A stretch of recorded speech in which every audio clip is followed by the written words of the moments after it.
Hope सक आप सब लोग मज़े में होंगे, बढ़िया एंजॉय करेंगे क्योंकि कल रात को वीडियो डाली है। सुबह उठता हूँ तो देखता हूँ मार्केट बहुत सही उड़ गई। ये लॉन्ग की कॉल जो बना के गया था बहुत सही चल रही है आप लोगों की, तो आपको तो मज़े ही आ गए होंगे। जिनने यहाँ पर बॉटम बाइंग करी मेरे साथ 3200 पे, जिनकी मैंने डाली थी कॉल टेलीग्राम पर, वो भी प्रॉफिट में है, मज़े में रह रहे हैं। तो जिन्होंने ज्वाइन नहीं किया टेलीग्राम तो ज्वाइन कर लो, उन्हें पता चल गया कि वो क्या मिस कर रहे हैं। हमारे चैनल पर पहली लॉन्ग कॉल इथेरियम की यहाँ पे भी दी गई थी, ये दूसरी इथेरियम की लॉन्ग कॉल है जो कल रात को दी गई है। अगर आपने कल रात का मूव पकड़ा है, कल रात की वीडियो देख ली थी हमारी, तो उसमें आपको 3 से 4% का इथेरियम में मूव मिल गया है, ठीक है अभी तक। अगर हम बात करें इसी के साथ बिटकॉइन की, तो ये भी कॉल मैंने आपको कल रात में दी थी। बहुत बेहतरीन इसमें मूव आया है, बहुत तगड़ा मूव आया है। 61,000 से 4% का मूव आया है। 20x से आप 80% बना के बैठे होगे।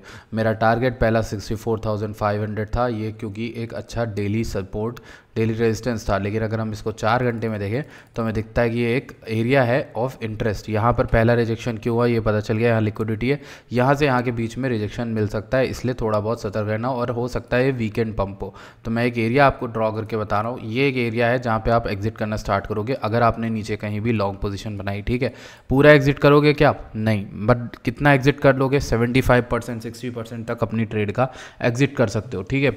ये हमारा प्लान होने वाला है। इसके बाद हम नीचे बाइंग कर सकते हैं। अगर इसके बाद हम बाइंग तब करेंगे जब इसका ब्रेकआउट हो जाएगा, मतलब इस एरिया के बीच में तो ट्रेड आपको नहीं रखनी चाहिए। इसके ऊपर लो तो ठीक है, इसके नीचे ना लो, ठीक है। 65,000 के फिर ऊपर ही ट्रेड लेना। तो ये दोनों कॉल कल रात को आप लोगों को दी गई थी। आई होप आप लोगों ने पैसा बनाया। अगर पैसा बनाया तो चैनल को सब्सक्राइब करो और टेलीग्राम को ज्वाइन करो, ठीक है। और अपने दोस्तों को भी शेयर करो इस चैनल को, ठीक है। Let's go into the upcoming video, मतलब इस वीडियो में बात करते हैं। अब देखो यहाँ पर लिक्विडिटी जोन बैठा हुआ है अच्छा खासा, तो यहाँ पर आपको एक अच्छा रिजेक्शन मिलेगा। ये बात तो आपको समझ में आ गई होगी, ठीक है। यहाँ से यहाँ कहीं पे हो सकता है रिजेक्शन मिले और वापस से हमको इस एरिया में देखने को मिले प्राइस 62,000 के अराउंड या फिर 63 62 के अराउंड, ठीक है। अगर चूँकि कैंडल जो बन रही है वो बहुत ग्रीन बन रही है, अच्छी वॉल्यूम आई है, दैट मीन्स कि हमें यहाँ पर लॉन्ग साइड में होना ही चाहिए था, जो कि मैंने पहले भी बोला। शॉर्ट साइड की ट्रेड आपको देखनी ही नहीं है आप जब तक बुल मार्केट सपोर्ट बैंड के नीचे नहीं आते। अब एक बहुत इंटरेस्टिंग बात आपको बताता हूँ जो परसों बतानी थी, पर यार भूल जाता हूँ वीडियो बनाना, उस चीज़ पर इतना बिजी हो जाता हूँ कि वीडियो बनाना भूल जाता हूँ। ये चीज़ परसों बता दी होती तो बढ़िया रहता। देखो मैंने यहाँ पे नोटिस किया था, जब प्राइस नीचे आया था 3200 के अराउंड, तो हमारा सीवीडी स्पॉट बढ़ रहा था रेदर देन सीवीडी फ्यूचर्स, ठीक है।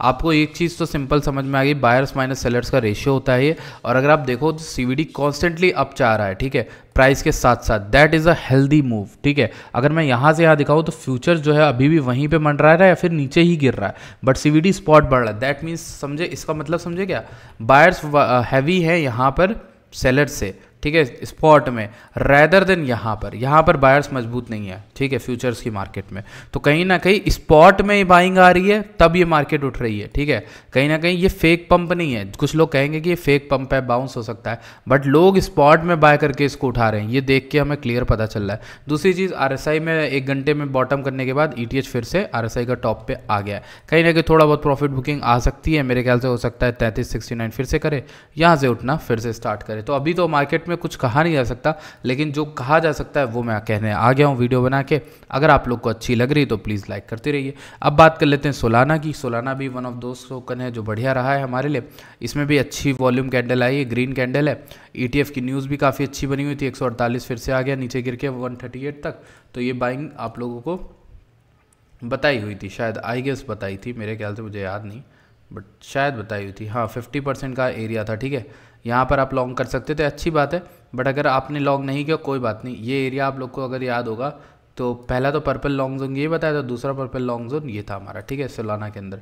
आपको अगर याद हो, जैसे ये वाला लॉन्ग जोन दिया था लास्ट लॉन्ग 79 के अराउंड मैंने आपको, ठीक है। वहाँ से ट्रेड काफ़ी अच्छी चली थी हमारी। यहाँ पर एक लॉन्ग जोन है जहाँ पर आपको हर बार एक सेलिंग हैवी देखने को मिली है और वो एंड हो गया मार्क करके, ठीक है। आप देखोगे यहाँ कहीं पर भी आपने लॉन्ग किया, आपका अच्छी ट्रेड चली, ठीक है। अभी सोलाना में हाईएस्ट कहाँ पर हमें लगता है, यहाँ पर 187 तक जा सकता है सोलाना आराम से, अगर यहाँ पर मार्केट स्टेबल रहती है, ठीक है। ये एक इंपॉर्टेंट चीज़ है जो आपको समझनी। इथेरियम भी मजबूत लग रहा है, इथेरियम को जाना चाहिए मेरे ख्याल से। अभी मुझे लगता है 3600 से 3800 के बीच में आप अपना टारगेट ज़रूर रखो इथेरियम के अंदर।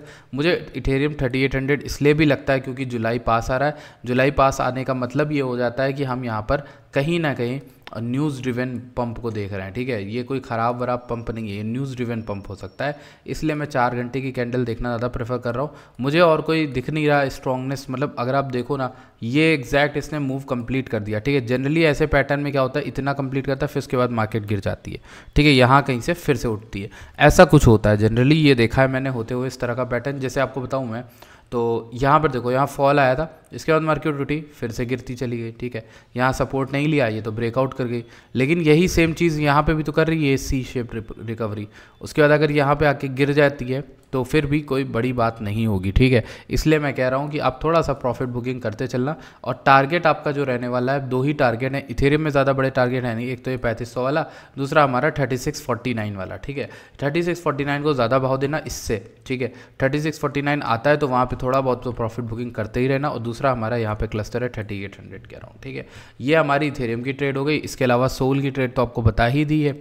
पेपे की ट्रेड की बात अभी नहीं करते हैं, ETH/BTC की बात करते हैं, क्योंकि ये बहुत मजबूत लग रहा है और मुझे वीकली में बहुत तेज़ लग रहा है, जहाँ से ये ब्रेकआउट करना स्टार्ट कर सकता है। बट एक कंसर्निंग चीज़ ये भी है कि ये एक ट्रेंड लाइन के एरिया पे पास है। अगर ये ब्रेकआउट कर देता है तो अच्छी बात है, मतलब इसके ऊपर अगर ब्रेकआउट हुआ ना इसका, तो बहुत तेज़ ऊपर भागेगा। अगर नहीं हुआ तो दिक्कत भी है, क्योंकि तब ये फिर एक और रैली नीचे की ओर कर सकता है और इसमें वापस आ सकता है। तो इसलिए हमें ये ब्रेकआउट देखना है, इस ब्रेकआउट का वेट कर रहे हैं। ये ब्रेकआउट जैसे ही होता है हमें बहुत अच्छी रैली दिखेगी। लेकिन एक इंटरेस्टिंग पॉइंट बताऊँ, यहाँ पर RSI में भी हमें एक बुलिश डाइवर्जेंस देखने को मिली थी।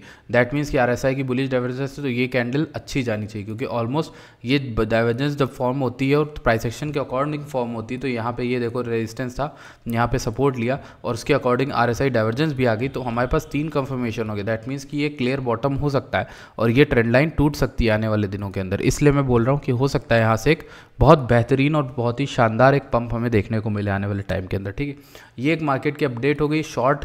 आप लोग को जिस भी कॉइन की अपडेट चाहिए नीचे कमेंट में बता दिया करो यार। ये इथेरियम और बिटकॉइन की हो गई।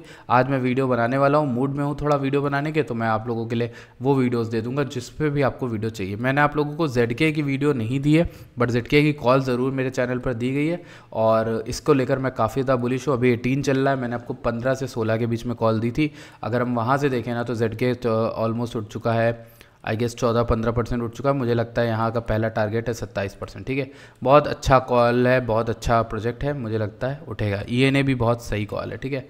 ENA अभी क्या कर रहा है देखना पड़ेगा उसके लिए, ठीक है। 53 आ चुका है, इसको रिक्लेम करे तब रैली स्टार्ट करेगा 66 तक की, ठीक है। तो अभी मैं ENA को लेके यही बोलूँगा कि भाई मैं तो डिप बाइंग करना ही प्रेफर करूँगा। ये एक ऐसा प्रोजेक्ट है जिसको मैं पर्सनली बहुत ज़्यादा रिसर्च की थी, जिस पर मैंने, और मुझे इसके फंडामेंटल्स काफ़ी स्ट्रॉन्ग लगते हैं। हालांकि इसमें एयर ड्रॉप सेलिंग हो सकती है या वेल्स की डंपिंग हो सकती है मे बी, बट जब तक प्रोजेक्ट का मेन मोटिव अभी इंटैक्ट है तो हमारे पास यहाँ पर ऑप्शंस है। और वेल्स इसको बाय भी कर रहे हैं, मैंने ऑन चेन देखा। तो मेरे ख्याल से इसमें कोई ऐसा नहीं है जो मुझे मजबूर करे कि इसको मैं सेल कर दूँ, ठीक है। पहले तो that was my analysis, that was my update. I hope आपको अच्छी लगे। जो कॉइन की वीडियो चाहिए होती है उसको कमेंट करके बताना, पूछ लेना। I will see you guys in the next video. Till then bye bye.